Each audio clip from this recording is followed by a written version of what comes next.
Guys welcome back to my YouTube channel that is Swapna's tutorial. So ನೀವೇನೋ ನನ್ನ ಚಾನಲ್ಗೆ subscribe ಆಗಿಲ್ಲ ಅಂದರೆ ಪ್ಲೀಸ್ ಸಬ್ಸ್ಕ್ರೈಬ್ ಆಗಿ, ವೀಡಿಯೋಸ್ನ ಲೈಕ್ ಮಾಡಿ, ಶೇರ್ ಮಾಡಿ, ಹಾಗೆ ಕಮೆಂಟ್ ಮಾಡಿ. ಸೊ ಇವತ್ತು ನಾನು ಮಾಡ್ತಿರೋ ಸಬ್ಜೆಕ್ಟ್ ಯಾವುದು ಅಂದರೆ 4th ಸೆಮ್ BComನ ರಿಸರ್ಚ್ ಮೆಥಡಾಲಜಿ ಅನ್ನೋ ಒಂದು ಸಬ್ಜೆಕ್ಟ್ನ ಎಕ್ಸ್ಪ್ಲೈನ್ ಮಾಡ್ತಿದ್ದೀನಿ. ಸೊ ಅದರಲ್ಲಿ ಚಾಪ್ಟರ್ 4 ಬಂದುಬಿಟ್ಟು ಡೇಟಾ ಕಲೆಕ್ಷನ್ ಅಂತ ಹೇಳಿ. ಸೊ ಡೇಟಾ ಕಲೆಕ್ಷನ್ ರಿಲೇಟೆಡು ಹಾಗೆ ಚಾಪ್ಟರ್ 1ಇಂದ ಚಾಪ್ಟರ್ 3ವರೆಗೂ ತುಂಬ ಟಾಪಿಕ್ಸ್ಗಳನ್ನ ನಾನು ಆಲ್ರೆಡಿ ಎಕ್ಸ್ಪ್ಲೈನ್ ಮಾಡಿ ಅಪ್ಲೋಡ್ ಮಾಡಿದ್ದೀನಿ. ಸೊ ಯಾರ್ಯಾರೆಲ್ಲ ಆ ವೀಡಿಯೋಸ್ನ ನೋಡಿಲ್ವೋ ಒಂದು ಸತಿ ಆ ವೀಡಿಯೋಸ್ನ ನೋಡ್ಕೊಂಡು ಬಂದು ಈ ಒಂದು ವೀಡಿಯೋನ ನೋಡಿ, ಬಿಕಾಸ್ ನಿಮಗೆ ಒಂದು ಕಂಟಿನ್ಯೂಷನ್ ಅನ್ನೋದು ಪ್ರಾಪರಾಗಿ ಸಿಗುತ್ತೆ ಅನ್ನೋ ಒಂದು ರೀಸನಿಂದ. ಸೊ ಈ ಒಂದು ವಿಡಿಯೋದಲ್ಲಿ ನಾವು data collection tools in research ಅಂದರೆ ಇವಾಗ ನಾವು ಒಂದು ಡೇಟಾನ ಕಲೆಕ್ಟ್ ಮಾಡ್ತಿದ್ದೀವಿ ಅಂದರೆ ಅದರಲ್ಲಿ ಯಾವ್ಯಾವೆಲ್ಲ ಟೂಲ್ಸ್ನ ಯೂಸ್ ಮಾಡಿಕೊಂಡು ಇನ್ಫಾರ್ಮೇಷನ್ ಅನ್ನೋದನ್ನ ಗ್ಯಾದರ್ ಮಾಡ್ತೀವಿ ಅಥವಾ ಇನ್ಫಾರ್ಮೇಷನ್ ಅನ್ನೋದನ್ನ ಕಲೆಕ್ಟ್ ಮಾಡ್ತೀವಲ್ಲ, ಆ ಟೂಲ್ಸ್ ಬಗ್ಗೆ ಇಲ್ಲಿ ನಾವು ನೋಡ್ತಾ ಹೋಗೋಣ. ಓಕೆನಾ? ಸೊ ಫಸ್ಟ್ ಒಂದು ಚಾಟ್ ಬುಟ್ಸ್ ಅಂದರೆ ಏನು, ಕಸ್ಟಮರ್ ಸರ್ವೇಸ್ ಅಂತ ಹೇಳಿ ಅರ್ಥ. ಓಕೆನಾ? ಸೊ ಇಲ್ಲಿ ಚಾಟ್ ಬುಟ್ಸಲ್ಲಿ ಏನು ಮಾಡ್ತೀವಿ ಅಂದರೆ ಕಸ್ಟಮರ್ ಸರ್ವೇಸ್ ಅನ್ನೋದನ್ನ ಮಾಡ್ತಾ ಹೋಗ್ತೀವಿ. Automated program used on the website or apps. ಇಲ್ಲಿ ಬಂದುಬಿಟ್ಟು ಇದೊಂದು ಆಟೋಮೇಟೆಡ್ ಪ್ರೋಗ್ರಾಮ್. ಓಕೆನಾ? ಇದನ್ನು ವೆಬ್ಸೈಟ್ಸ್ ಅಥವಾ ಆ್ಯಪ್ಸಲ್ಲಿ ಯೂಸ್ ಮಾಡ್ಕೋಬೋದು. ಈ ಒಂದು ಚಾಟ್ ಬುಟ್ಸ್ ಅನ್ನೋದನ್ನ collect instant feedback from the customer R the respondents. ಅಂದರೆ ಏನು, ಈ ಚಾಟ್ ಬುಟ್ಸಿಂದ ಏನು ಮಾಡ್ಬೋದು ಅಂದರೆ ನಾವು ಇನ್ಸ್ಟೆಂಟಾಗಿ ಇನ್ಫಾರ್ಮೇಷನ್ ಅನ್ನೋದನ್ನ ಕಸ್ಟಮರ್ ಆಗಿರ್ಬೋದು ಅಥವಾ ರೆಸ್ಪಾಂಡೆಂಟ್ಸಿಂದ ಆಗಿರ್ಬೋದು ಬೇಗನೆ ಇನ್ಫಾರ್ಮೇಷನ್ ಅನ್ನೋದನ್ನ ಕ್ವಿಕ್ಕಾಗಿ ಆ್ಯಕ್ಸೆಸ್ ಅನ್ನೋದನ್ನ ಮಾಡ್ಬೋದು. Next useful for the market research ಏನಿದೆಯಲ್ಲ, ಈ ಮಾರ್ಕೆಟ್ ರಿಸರ್ಚ್ಗೆ ಇದು ತುಂಬ ಯೂಸ್ಫುಲ್ ಆಗಿರುತ್ತೆ ಚಾಟ್ ಬುಟ್ಸ್ ಅನ್ನೋದು.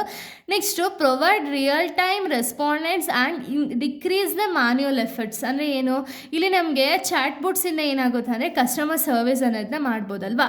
ಸೊ ಇವಾಗ ಏನಾಗುತ್ತೆ, ಕಸ್ಟಮರ್ ಸರ್ವಿಸ್ನ ನಾವು ಮಾಡೋದ್ರಿಂದ ಏನಾಗುತ್ತೆ ಅಂದರೆ ರಿಯಲ್ ಟೈಮ್ ಆಗಿ ರೆಸ್ಪಾಂಡೆಂಟ್ಸ್ ಅನ್ನೋದು ರಿಯಲ್ ಟೈಮ್ ಆಗಿ ಅಂದರೆ ಇನ್ಸ್ಟೆಂಟ್ ಫೀಡ್ಬ್ಯಾಕ್ ಅನ್ನೋದನ್ನ ಕೊಡ್ತಾರೆ. ಹಾಗೆ ನಾವು ಒಂದು ಮ್ಯಾನ್ಯುಯಲ್ ಎರರ್ಸ್ ಅನ್ನೋದು ಇರುತ್ತಲ್ಲ ಅಥವಾ ಎಫರ್ಟ್ಸ್ ಅನ್ನೋದು ಏನಿರುತ್ತಲ್ಲ ಅದು ರೆಡ್ಯೂಸ್ ಆಗ್ತಾ ಹೋಗುತ್ತೆ. ಓಕೆನಾ?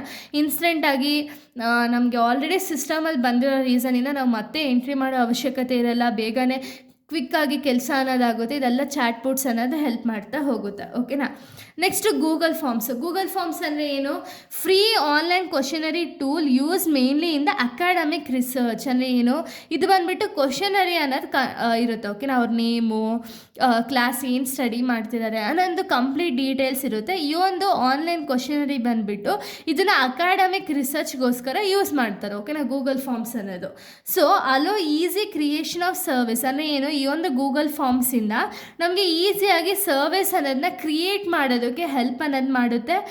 Automatically stores the respondents in the spreadsheet. ಅಂದರೆ ಏನು, ಇವಾಗ ಆಲ್ರೆಡಿ ನಾವು ಕಲೆಕ್ಟ್ ಮಾಡಿರುವಂಥ ಒಂದು ಕ್ವಶನರಿ ಏನಿದೆಯಲ್ಲ, ಈ ಕ್ವಶನರಿ ಆನ್ಸರ್ಸ್ ಏನಾದ್ರು ರೆಸ್ಪಾಂಡೆನ್ಸ್ ಮಾಡ್ತಿದ್ದಾರೆ ಅಂದರೆ ಆ ರೆಸ್ಪಾಂಡೆನ್ಸ್ ಕೊಟ್ಟಿರೋ ಆನ್ಸರ್ಸ್ನ ಏನಾಗುತ್ತೆ ಅಂದರೆ ಈಸಿಯಾಗಿ ಸ್ಪ್ರೆಡ್ಶೀಟಲ್ಲಿ ಸೇವ್ ಆಗಿರುತ್ತೆ. ಓಕೆನಾ? ಇದು ಗೂಗಲ್ ಫಾರ್ಮ್ಸು. ಇನ್ನು ನೆಕ್ಸ್ಟು ಟೈಪ್ ಫಾರ್ಮ್ ಅಂದರೆ ಏನು, ಇದು ಬಂದುಬಿಟ್ಟು ಇಂಟರಾಕ್ಟಿವ್ ಇರುತ್ತೆ. Represent one question at a time improving the respondents engagement. ಅಂದರೆ ಏನು, ಈ ಟೈಪ್ ಫಾರ್ಮಲ್ಲಿ ಏನಾಗುತ್ತೆ ಅಂದರೆ ಒಂದೇ ಕ್ವಶನು ಒಂದು ಟೈಮಿಗೆ ಬರುತ್ತೆ. ಅಂದರೆ ಇವಾಗ ನಾನು ಏನೋ ಹೇಳ್ತಿದ್ದೇನೆ ಅಂದರೆ ಆವಾಗ ಒಂದು ಕ್ವಶನ್ ಅನ್ನೋದು ಅರೈಸ್ ಆಗುತ್ತೆ, ಅದಕ್ಕೆ ನಾನು ಆನ್ಸರ್ ಕೊಡೋವರೆಗೂ ನೆಕ್ಸ್ಟ್ ಕ್ವಶನ್ ಅರೈಸ್ ಆಗಲ್ಲ. ಓಕೆನಾ? ಆ ರೀತಿ ಇರುತ್ತೆ. ಯಾಕೆ ಅಂದರೆ ರೆಸ್ಪಾಂಡೆನ್ಸ್ ಎಂಗೇಜ್ಮೆಂಟ್ ಏನಿದೆಯಲ್ಲ ಅದನ್ನು ಇಂಪ್ರೂವ್ ಮಾಡಬೇಕು ಅನ್ನೋದು ರೀಸನ್ಗೆ ಇದನ್ನು ಟೈಪ್ ಫಾರ್ಮ್ ಅನ್ನೋದನ್ನ ಇಂಪ್ಲಿಮೆಂಟ್ ಮಾಡಿರೋದು. ಓಕೆನಾ? ಇದನ್ನು ಯೂಶ್ವಲಿ ಎಲ್ಲಿ ಯೂಸ್ ಮಾಡ್ತಾರೆ ಅಂದರೆ ಮಾರ್ಕೆಟಿಂಗು ಅಥವಾ ಕಸ್ಟಮರ್ ಸ್ಯಾಟಿಸ್ಫ್ಯಾಕ್ಷನ್ಗೋಸ್ಕರ ಈ ಒಂದು ಟೈಪ್ ಫಾರ್ಮ್ ಅನ್ನೋದನ್ನ ಯೂಸ್ ಮಾಡ್ತಾ ಹೋಗ್ತಾರೆ. ಓಕೆನಾ? ಇನ್ನು ನೆಕ್ಸ್ಟ್ ನಾವು ನೋಡೋದಾದರೆ, ಸೊ ನೋಡಿ ನೆಕ್ಸ್ಟ್ ಬಂದುಬಿಟ್ಟು ಕೋಬೋ ಟೂಲ್ ಬಾಕ್ಸ್ ಅಂತ ಹೇಳಿ. ಸೊ ಇದು ಬಂದುಬಿಟ್ಟು open source tool design for the field and social research. So ಈ ಟೂಲ್ನ ಯಾಕೆ ಯೂಸ್ ಮಾಡ್ತಾರೆ ಅಂದರೆ ಸೋಷಲ್ ರಿಸರ್ಚ್ಗೋಸ್ಕರ, ಇದಕ್ಕೋಸ್ಕರ ಅಂತಲೇ ಅದು ಡಿಸೈನ್ ಆಗಿರುವಂಥ ಒಂದು ಟೂಲ್. ಓಕೆನಾ? ಸೊ ಇದು may be offline and online ಎರಡು ಕಡೆನೂ ಕೂಡ ಹೆಲ್ಪ್ ಮಾಡ್ತಾ ಹೋಗುತ್ತೆ. ಇದನ್ನು ಯೂಶ್ವಲಿ ರೂರಲ್ ಅಥವಾ ರಿಮೋಟ್ ಸರ್ವಿಸಲ್ಲಿ ಈ ಒಂದು ಕೋಬೋ ಟೂಲ್ ಬಾಕ್ಸ್ ಅನ್ನೋದನ್ನ ಯೂಸ್ ಮಾಡ್ತಾರೆ. ಓಕೆನಾ? ಯಾಕೆಂದರೆ ಇದನ್ನು ವೆದರ್ ಆಫ್ಲೈನು ಯೂಸ್ ಮಾಡ್ಬೋದು ಆ್ಯಂಡ್ ಆನ್ಲೈನ್ ಕೂಡ ಯೂಸ್ ಮಾಡ್ಬೋದು. ಆ ರೀಸನ್ಗೆ ಇದನ್ನು ಯೂಸ್ ಮಾಡ್ತಾರೆ.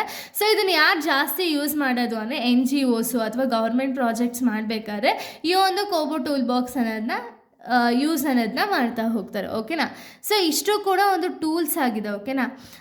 ಒಂದು ಡೇಟಾ ಕಲೆಕ್ಷನ್ಗೋಸ್ಕರ ಇಷ್ಟು ಕೂಡ ಒಂದು ಟೂಲ್ಸ್ ಆಗಿದೆ. ಸೊ ಇಲ್ಲಿಗೆ ಒಂದು ವಿಡಿಯೋ ಅನ್ನೋದು ಕಂಪ್ಲೀಟ್ ಆಗುತ್ತೆ. ಸೊ ನೆಕ್ಸ್ಟ್ ವಿಡಿಯೋದಲ್ಲಿ ನಾನು ಬೇರೆ ಒಂದು ಚಾಪ್ಟರ್ನ ಎಕ್ಸ್ಪ್ಲೈನ್ ಮಾಡ್ತೀನಿ. ಸೊ ನಾನು ಆಲ್ರೆಡಿ ತುಂಬ ಚಾಪ್ಟರ್ಸ್ದು ಡೀಟೇಲ್ಸ್ ಆಗಿ ಒಂದೊಂದೇ ಟಾಪಿಕ್ಸ್ಗಳನ್ನ ಎಕ್ಸ್ಪ್ಲೈನ್ ಮಾಡಿ ಅಪ್ಲೋಡ್ ಮಾಡಿದ್ದೀನಿ. ಸೊ ಯಾರ್ಯಾರೆಲ್ಲ ಆ ವೀಡಿಯೋಸ್ನ ನೋಡಿಲ್ಲ ಒಂದ್ಸತಿ ವೀಡಿಯೋಸ್ನ ನೋಡಿ. ಸೊ ಇಲ್ಲಿಗೆ ಒಂದು ಟಾಪಿಕ್ ಅನ್ನೋದು ಕಂಪ್ಲೀಟ್ ಆಗುತ್ತೆ. So thank you guys, thanks for watching.